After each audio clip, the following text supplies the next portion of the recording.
Merci, Monsieur le maire, mes chers collègues. Nous y sommes. En cette rentrée, la tectonique des plaques est à son paroxysme.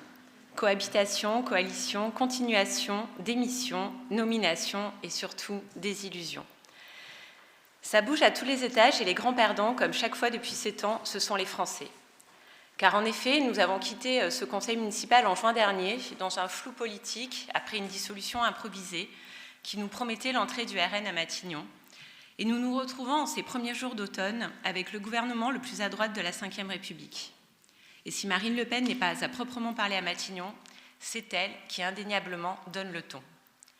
Après 7 ans de convergence, de la réforme des retraites à la loi immigration en passant par la suppression de l'ISF et la réforme de l'assurance chômage, la droite macroniste et la droite LR s'unissent aux yeux des Françaises et des Français pour le meilleur et surtout pour le pire.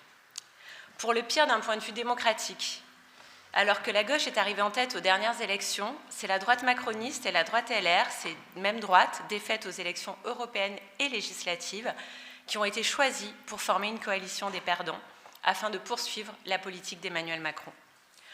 D'ailleurs, le Premier ministre le dit lui-même, ce n'est pas un gouvernement de cohabitation.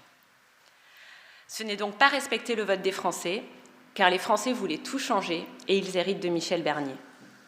C'est aussi pour le pire d'un point de vue politique. Je le disais, ce gouvernement est le plus à droite de l'histoire de la Ve République. Ça se voit, mais ça s'entend surtout.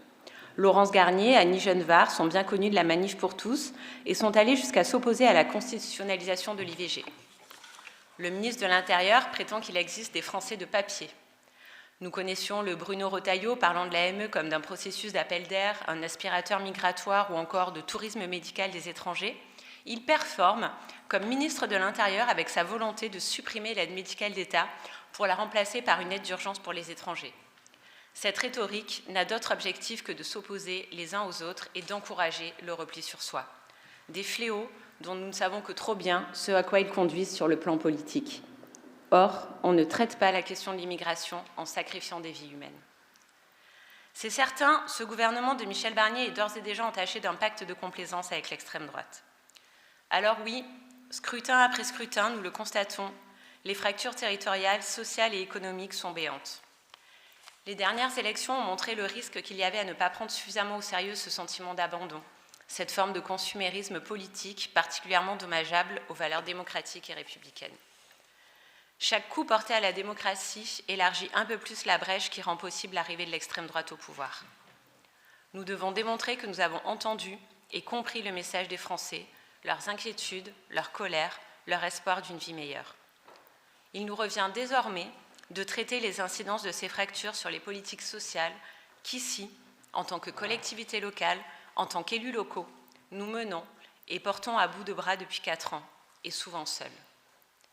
Rétablir le dialogue social avec la société civile, entre les échelles locales et nationales, entre les citoyens, avec les organisations syndicales, mais aussi, et peut-être surtout, entre les différentes forces politiques. C'est temps. C'est le temps qu'il aura fallu à certains pour se rendre compte que finalement la Macronie, c'est la droite. Et donc, comme à l'Assemblée nationale, je salue les mouvements à l'œuvre sur notre territoire. Certains, en rupture de banc depuis déjà quelques mois, ne rateront pas, j'en suis convaincue, l'occasion qui leur est offerte. Désavouant à juste titre une dérive de plus en plus marquée vers des politiques de droite, ce mouvement est révélateur d'un malaise profond, tant au sein de ce qu'on pourrait encore qualifier la majorité présidentielle, que ceux qui avaient voulu croire en un projet de dépassement des clivages. Mais qui voient bien qu'aujourd'hui, ils se retrouvent face à une politique éloignée des valeurs progressistes et sociales qu'ils défendent. Car oui, ce serait suicidaire de continuer comme avant, suicidaire pour les Françaises et pour les Français. Et donc, face à cette droitisation, il est naturel que des élus, comme des électeurs, décident de revenir à leurs racines politiques, là où les valeurs d'égalité, de justice sociale et de solidarité sont encore défendues avec force. Et ce choix, j'en suis certaine, n'est pas par pur opportunisme, qui pourrait se lire au regard des bons scores de la gauche aux dernières élections européennes, notamment à Lyon, mais bien par conviction. Alors, forte de ces constats, je pense que le plan de table dans ce Conseil risque encore de bouger. Il est vrai que jamais, en si peu de temps, nous n'avions connu autant de changements dans cette Assemblée. Et donc, je reprends mes mots d'introduction à une petite nuance près. Cette fois-ci, ici, c'est la tectonique des places qui est à son paroxysme. Démission, nomination, désillusion pour certains, concentration pour d'autres. Jamais nous n'avions connu un tel changement dans cette assemblée. Changement de groupe, élus non inscrits, bascule d'un rang en l'autre, avec comme résultat une estrade pas très paritaire au demeurant. Sur les démissions, avant de parler de la mienne, bien sûr, je souhaite m'arrêter sur la décision prise ces derniers jours par Yann Cucherat. Cher Yann Cucherat, aujourd'hui, je tiens au nom des élus socialistes à vous adresser nos plus sincères félicitations pour votre nomination à l'Agence nationale du sport et saluer votre engagement depuis 10 ans pour cette ville. Votre départ marque la fin d'une période. Dans une actualité où les alliances sont souvent fluctuantes, votre engagement et votre loyauté envers Gérard Collomb ont été remarquables. Votre engagement politique, je n'en doute pas, est resté guidé par la volonté sincère d'améliorer la vie des Lyonnais. Nous savons que la place de l'opposition n'est jamais facile, mais vous avez relevé ce défi avec respect, rigueur et ténacité.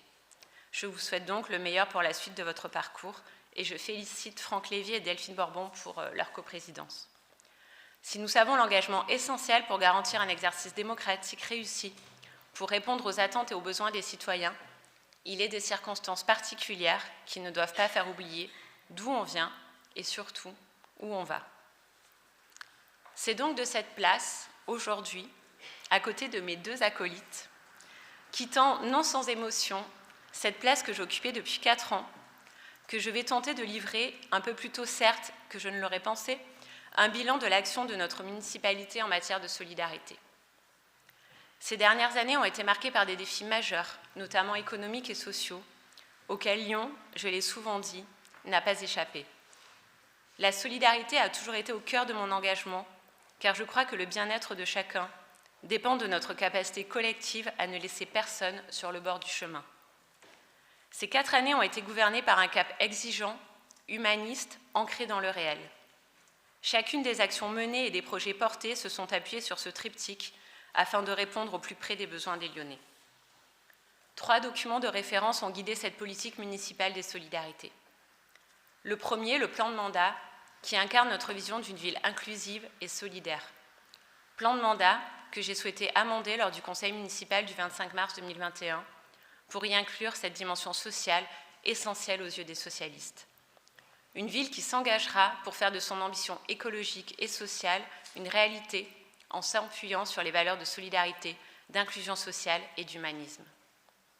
Le deuxième, la Déclaration des droits des personnes sans abri, adoptée à l'unanimité par cette Assemblée le 27 mai 2021 et signée le 12 octobre de cette même année avec vous, Monsieur le maire. Le troisième, le projet social du CCAS, produit d'une large concertation avec l'ensemble des acteurs institutionnels et associatifs pour imaginer un projet innovant s'inscrivant dans la durée. Ce projet social, feuille de route, boussole de notre action, a lui aussi été adopté à l'unanimité par ce Conseil. Il est le fruit d'une méthode d'élaboration collective et participative où chacun a pu exprimer et partager ses attentes, ses questionnements, ses interrogations et parfois même ses désaccords. Nous avons voulu élaborer autour de l'inclusion, de l'hospitalité, de l'accès aux droits, une réponse sociale, cohérente à la situation d'urgence que connaît notre ville et ses habitantes et habitants les plus fragiles. J'ai voulu dire que Lyon devait être cette ville de l'accès aux droits, que Lyon c'était une ville ouverte, que Lyon c'était cette ville inclusive et hospitalière. Alors on pourra m'opposer que ces textes ne sont que des paroles, mais concrètement, nous avons su déployer des réponses pragmatiques et innovantes pour accompagner les plus fragiles et renforcer la cohésion sociale. Sur la lutte contre le non-recours aux droits, par exemple, c'est près de 80 acteurs, collectivités, partenaires institutionnels, secteurs associatifs qui ont été impliqués dans cette démarche collaborative du baromètre du non-recours et qui ont assisté à un fort engagement local, tant sur la définition du périmètre de l'étude que sur les structures à mobiliser. Plus de 2500 habitants se sont investis entre avril et juillet 2022 pour participer à cette enquête sur les 7e et 8e arrondissements. Cette étude innovante a permis de construire le bouclier social municipal, engagement de campagne que je portais sur des bases scientifiques. Le bouclier social se décline en 4 axes: répondre aux besoins fondamentaux, délivrer une information lisible, simplifier le parcours de l'usager, encourager l'accès à la culture et aux loisirs pour les publics qui en sont le plus éloignés. Toutes les actions sont en cours de déploiement, notamment la question des écrivains publics, que nous avons installées en mairie du 5e et du 3e arrondissement au printemps, ou de l'accès au sport auquel je tiens particulièrement. Un coup de cœur, bien sûr, pour avoir permis d'ouvrir le musée d'art contemporain à des femmes précaires, hébergées par Habitat Humanisme, projet qui n'aurait pas été rendu possible sans l'accueil chaleureux des équipes du MAC, et également celles et ceux qui ont fait le pari, avec nous, que la culture était un moyen de lutter contre la précarité et combattre la pauvreté. Les équipements du CCS sont remarquables et ont connu une dynamique très forte ces dernières années, sur les volets notamment de l'alimentation, de l'hygiène et de la lutte contre le sans-abrisme. Avec 53 000 repas servis au restaurant social en 2023, cela représente une augmentation de presque 80% par rapport à 2022. L'épicerie sociale et solidaire que j'ai souhaité créer est également un beau succès, avec près de 5 000 passages annuels pour des publics en précarité. La cuisine des Gones et ses 1000 utilisateurs est également un bel outil d'émancipation. Les bains-douches, quant à eux, ne désemplissent pas et ont connu une activité en forte augmentation. Je tiens à souligner la création de la laverie solidaire au sous-sol des bains-douches qui offre un accueil digne et reposant, gratuit et inconditionnel. L'ouverture d'un deuxième bain-douche à côté de la gare Perrache, qui, je sais, fait déjà la joie et le bonheur de Pierre Oliver, verra le jour en 2027 et permettra d'accueillir des hommes, des femmes, des familles, en proposant des services de douche, de prendre soin, de coiffure, une laverie et un espace bien-être. S'agissant des problématiques d'hébergement, si elles relèvent de la compétence de l'État et de la métropole de Lyon, nous avons souhaité contribuer à l'effort collectif, notamment dans les situations d'urgence. Je me suis fortement engagée, avec votre plein soutien, Monsieur le maire, dans la mise à disposition du bâti vacant, voire en cas d'extrême urgence, de gymnase pour augmenter la capacité d'hébergement sur le territoire. Ce sont ainsi des appartements, anciens logements d'instituteurs, des maisons appartenant à la ville et inoccupées depuis des années, un ancien commissariat, un ancien EHPAD, des équipements sportifs qui ont été mis à disposition et ont permis de protéger des femmes, des enfants et des jeunes mineurs. Depuis 4 ans, cela représente près de 200 000 nuitées. Donc non, nous n'avons jamais renoncé. Évidemment, je ne veux pas me donner mon propre quitus ou un auto-satisfecit qui pourrait paraître indécent. Je sais que la tâche est encore immense. Il n'y a jamais eu autant d'enfants à la rue, autant d'enfants dormant dans nos écoles, autant de familles installées dans des tentes sous des ponts, autant de précarité. L'action municipale est à replacer à son échelle et face aux dynamiques à l'œuvre. 2043 enfants sans solution d'hébergement témoignent de la violence de notre pays. Ils illustrent la réalité de la crise sociale et l'ampleur de l'augmentation de la précarité en France. Dans une société du chacun pour soi, où depuis 7 ans, le président de la République semble davantage enclin à stigmatiser les pauvres et les accompagner à coups d'algorithme, plutôt que de garantir tout ce qui peut leur permettre de retrouver une place dans la société, il est indispensable de promouvoir les valeurs qui fondent le service public de proximité, l'égalité, la non-discrimination et la justice sociale. Je veillerai sur la poursuite de ces actions en matière d'hébergement d'urgence, de concrétisation du bouclier social, d'accès aux droits fondamentaux, des casiers solidaires, de la nouvelle vie du bâtiment Flessel et de ce tiers-lieu des solidarités ou des futurs bains-douches Gilibert. Je tiens à remercier très sincèrement les membres du conseil d'administration du CCAS, les bénévoles, les représentants des associations, des institutions, publiques et privées, qui ont su être des partenaires constructifs depuis le début du mandat. Je voudrais saluer l'engagement des agents du CCAS et en particulier de leur directeur, M. Larby, qui s'investissent et s'engagent fortement et ont rendu concret tous ces projets. Nous avons su former une équipe cohérente et efficace, à l'écoute et solidaire, et parfois même dans des moments difficiles, nous avons su aussi être des réconforts. Et puis, n'en déplaise aux magistrats de la Chambre régionale des comptes, je remercie bien évidemment Isabelle et Cédric, qui de leur place ont œuvré chaque instant et depuis des années à la réussite des politiques sociales à Lyon. De leur place, ils attendent la suite. J'emporte avec moi des moments, des images, des sourires d'enfants mis à l'abri, des échanges avec des jeunes en grande précarité, des familles en grande souffrance et qui nous obligent. J'emporte avec moi ces combats. Vous le savez, et vous pouvez ne pas en douter, à Lyon comme à l'Assemblée, je continuerai à faire solidarité. Vous le savez, vous pouvez comprendre, Monsieur le maire, chers collègues adjoints, chers partenaires de la majorité, après 4 années de bons, et je crois que je peux le dire, de loyaux services, c'est le cœur lourd que d'ici, je vous regarde désormais. Car la solidarité, ce n'est pas une affaire de femmes, La solidarité, ce n'est pas un supplément d'âme. La solidarité, c'est l'affaire de tous. Et notre mobilisation est indispensable pour que ce sujet reste à l'agenda politique.